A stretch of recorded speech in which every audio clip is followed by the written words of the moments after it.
If such phone conversations actually took place, there should be tapes that recorded the contacts.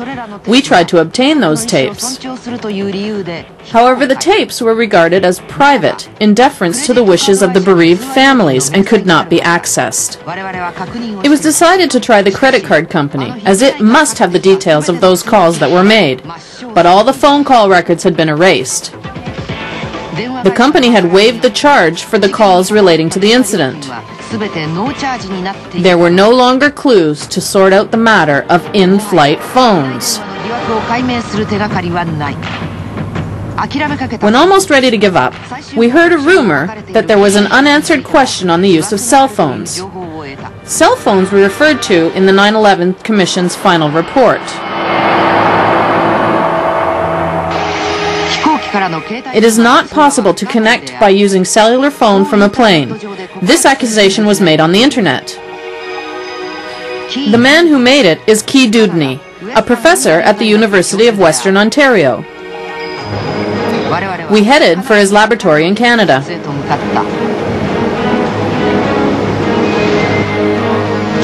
Professor Dewdney conducts scientific investigations into suspicious matters surrounding 9/11. We decided to accompany him.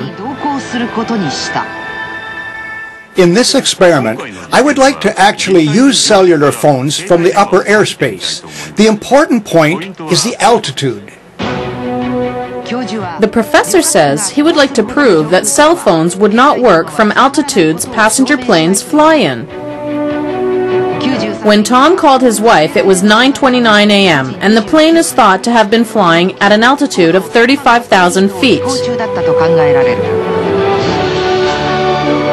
Can a cell phone be connected from such a height?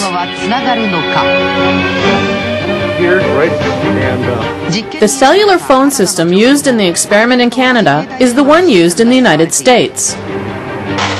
3 cell phones, each from different telephone companies, were used. Phone calls were made to Professor Dewdney's laboratory with the cell phones. Okay, perfect. I wanted to take pictures. At ground level, receptions are good. We decided to use a small Cessna aircraft for its maneuverability between altitudes.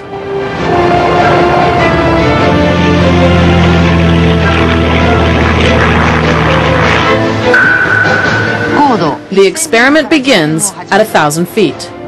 Okay, let's begin. We begin by phoning with Company A's cell phone. Will it work?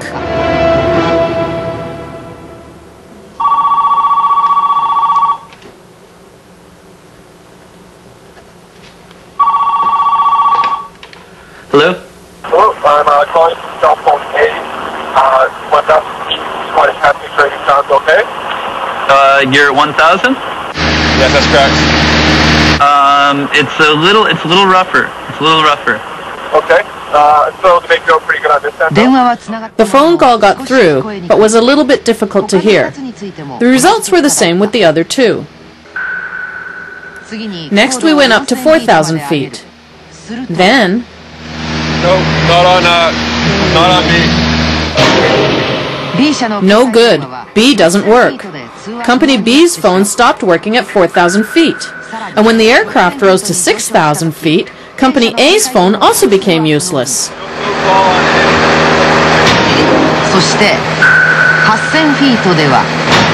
A, no service on B, no service on C. At 8,000 feet, none of the 3 cell phones worked anymore. In other words, at an altitude of 35,000 feet, cell phones would have been totally useless.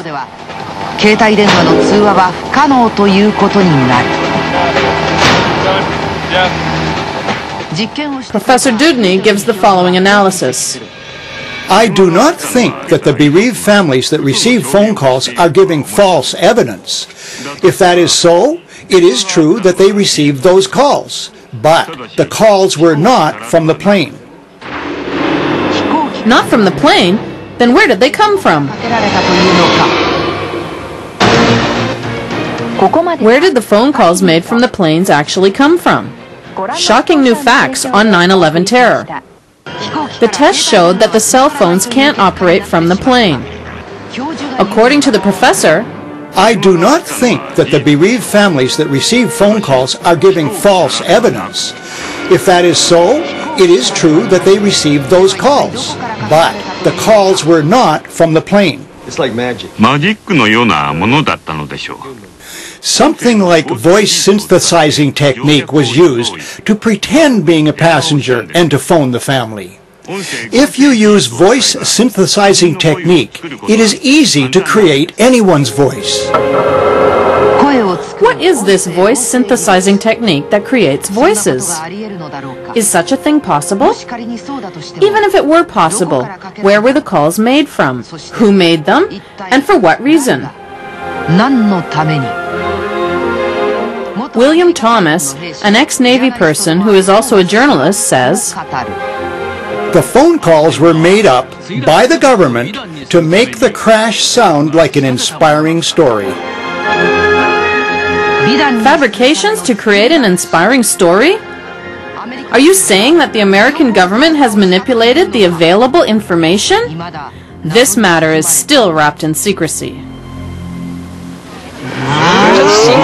It's so hard to believe. I can't believe it. In Japan, too, there are heights where connections are impossible unless the signals are relayed. But there was one spot where a female voice, probably that of a flight attendant, had been recorded. Whatever it is, Americans are good at keeping records. When they erase a phone recording from a plane, especially one that includes valuable information like hijackers being Arabs, it is impossible not to sense a design of some sort. The premise is that the cell phones cannot be connected at that height, but they say it was connected. For cell phones, it's definitely beyond range. When I was on a plane, I wanted to take pictures and switched on my cell phone. It was beyond operating range. Don't do that! Just don't do that! The voice synthesizing technology mentioned in the clip we just saw, it exists in Japan too. We've used someone's voice to create a specimen. Please listen carefully. We've been hijacked. Hijacker has a knife. I have to go. It's Machimura.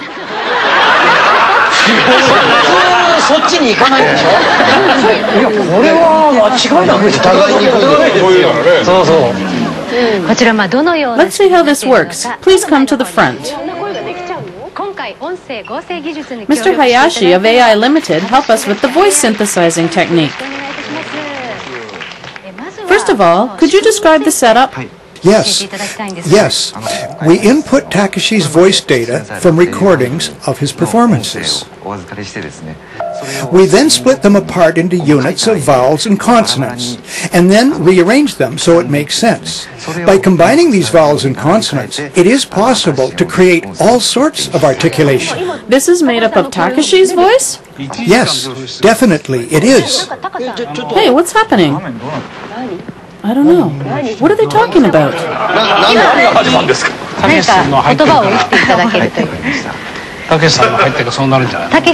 Let's begin.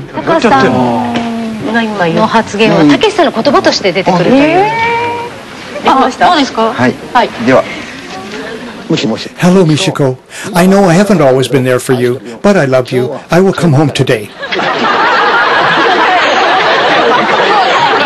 What, you think that sounds like me? Even exactly the way in which he pauses between his words. If his wife heard this, she'd really believe it was him, and she'd be really happy.